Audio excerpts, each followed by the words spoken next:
Hello and welcome. It's week 5 and this is Neil Bakes.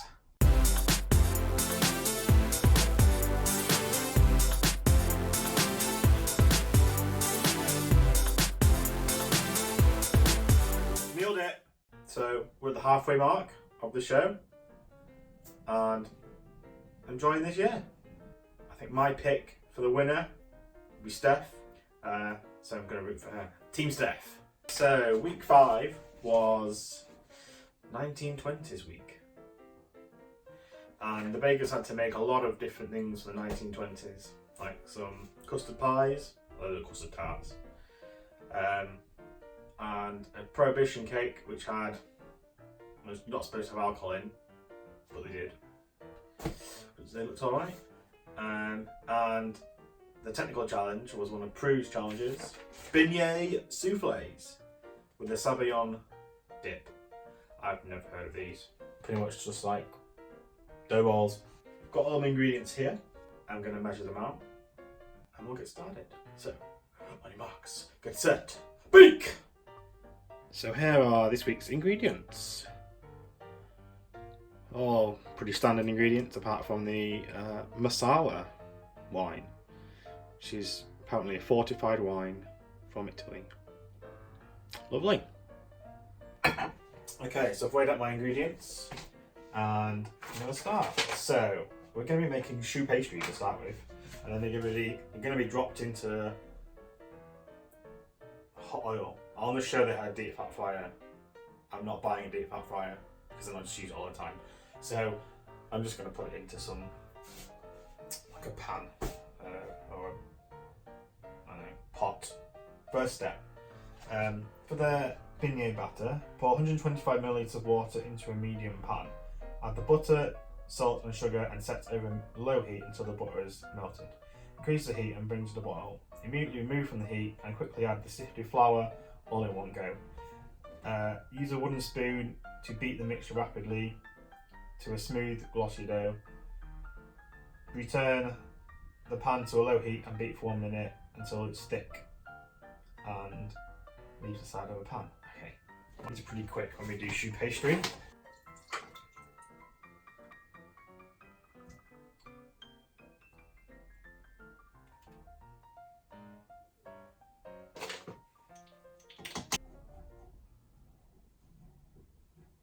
Okay, so butter's melted, so I'm just going to boil this up and then add in the flour and beat it with a wooden spoon. Okay, that's boiling, so flour in and then beat it, oh god, quite quickly.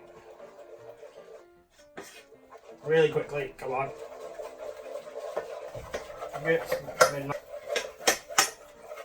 Keep going. There we go, so it's a nice smooth,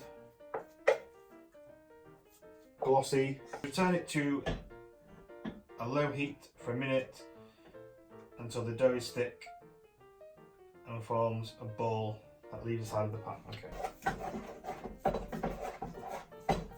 There we go, that'll do. Right, so we get it into a ball now. Tip the dough into the bowl with stand mix and leave to cool until belly warm. I'm probably not going to do that, I'll just put it in a different pan. Okay, so just going to leave that to cool and then we're going to add the eggs in. My dough is cold. I'm going to add in the beaten eggs, mix them up until we get a thick dropping consistency, and then we're going to leave it for 20 minutes and mix the jam. So I've left it to cool so the eggs don't cook in this.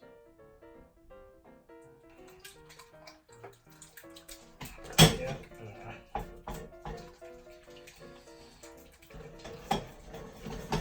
It's eventually coming together. Oh.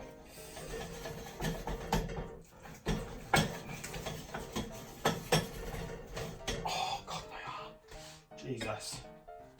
Okay.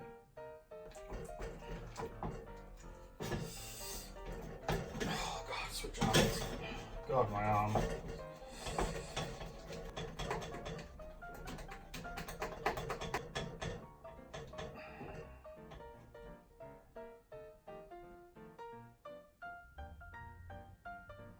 Okay, that's probably enough. I'm not going to put the rest in. We'll leave it, hopefully it'll, you know, firm up as it cools. It's quite runny. Okay, so I'll leave that for 20 minutes and we'll make the jam. Tip the jam and raspberries into a small, deep-sided pan, crush with a masher. Oh, yeah, do that. Bring to the boil over low heat until it's melted and then boil for 4 minutes. I got a few tips on how to check that your jam's perfect. The recipe says jam sugar. I'm just going to use normal caster sugar because raspberries and strawberries generally have enough pectin in them to set a jam pretty well. So I don't want it to be super tough. I want it to be like a nice runny jam.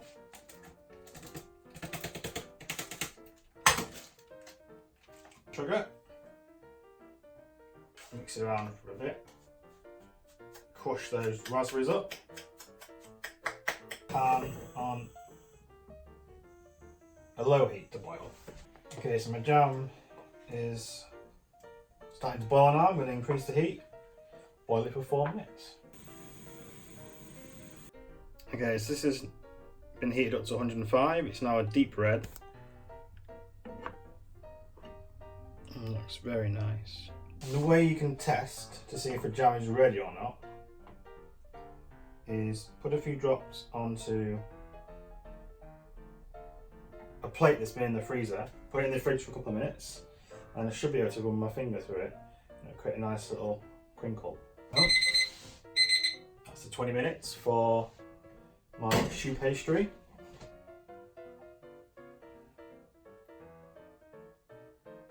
It's got thicker a bit, so that should be alright.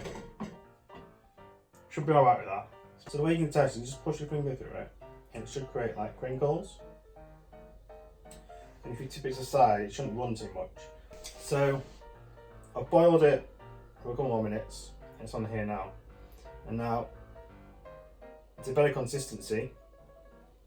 Sticks more on it, and when it cools, really nice jam texture. So I'm just going to sieve it into a bowl to get rid of all of the seeds.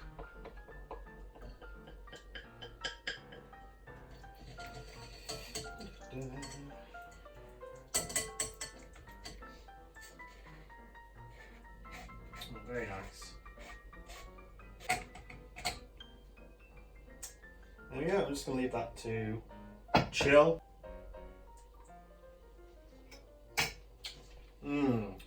That's a lovely raspberry jam.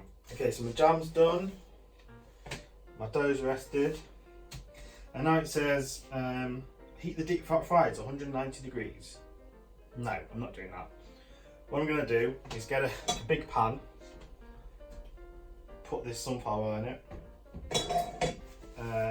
and then heat that up to 190 degrees, and hopefully I won't burn down my flan.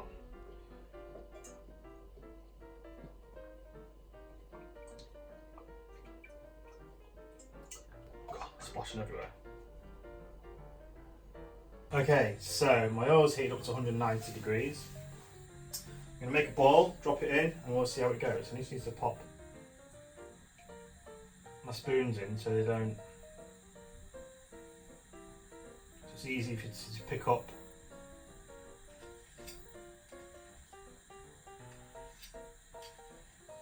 Right, let's just drop this in and see how it fries.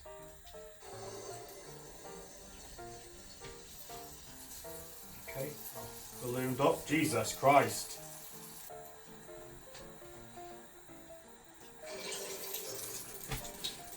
They're alright, they're popping round.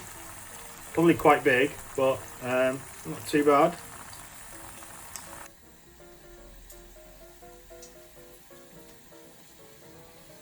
Although some are huge and some are quite small.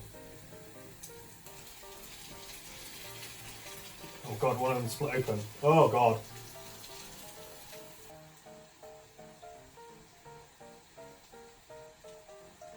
They look alright. I mean, some of them have split a bit. And I've cooked some more, getting the hang of this.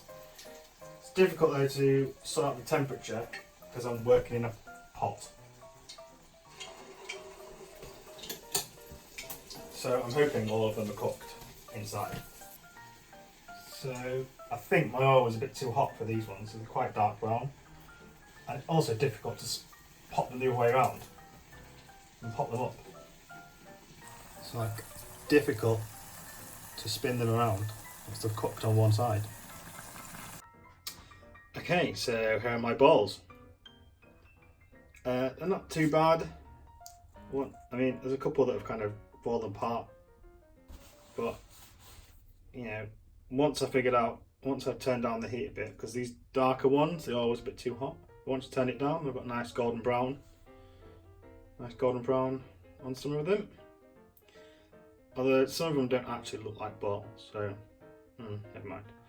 We'll leave those to cool, and then we'll put jam in them, and we will make a Sabayon dip.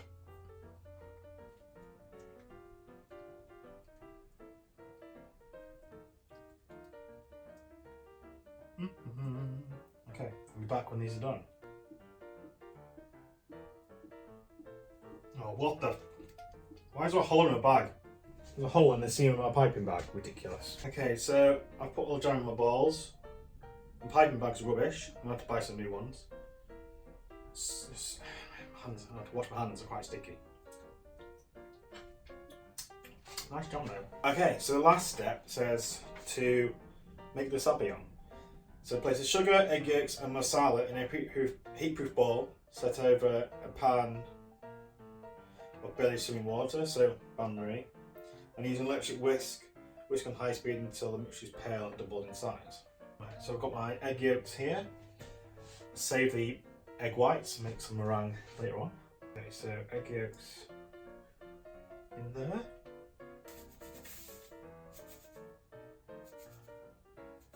So I've got this masala liqueur, fortified wine.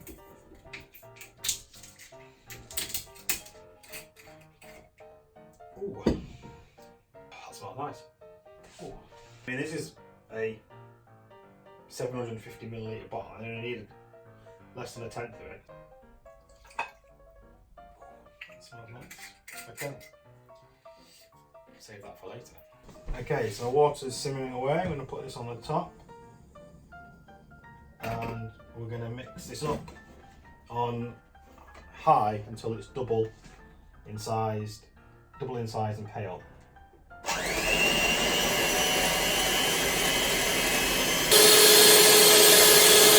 So I've whisked it up, it's pretty good. It's doubled in size, paler. It smells pretty good. Now we're ready. I'm just going to dust with icing sugar and then we'll have a taste. Okay, so I've put my Beignets Soufflés in a bowl and then my Sabayon in another little bowl. Let's have a taste. So we'll just cut one of these open.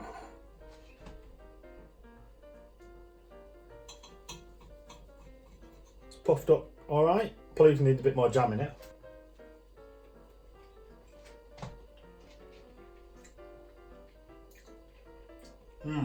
That is really nice. It's like a light donut flavour. Let's try some of the Sabayon.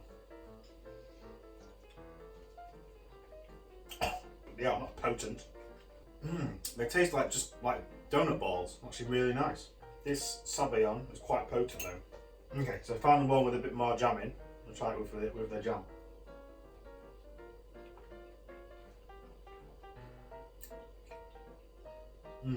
That's nice. The jam is nice. Overall, presentation-wise, they look alright. As they look alright. Eventually, when I managed to get the oil to the right temperature. Some of them are a bit too brown, but most of them are golden brown. Taste-wise, they're really sweet and just donut-like. It's actually really nice. The Sabayon is nice as well, but it's quite potent, quite strong. For 1920's week, I think I nailed it. Okay, so next week is dessert week. So, should be looking forward to that. I am now going to air out my flat because it smells like a chip shop with all the oil that I've been frying. So, until next time. Bye bye.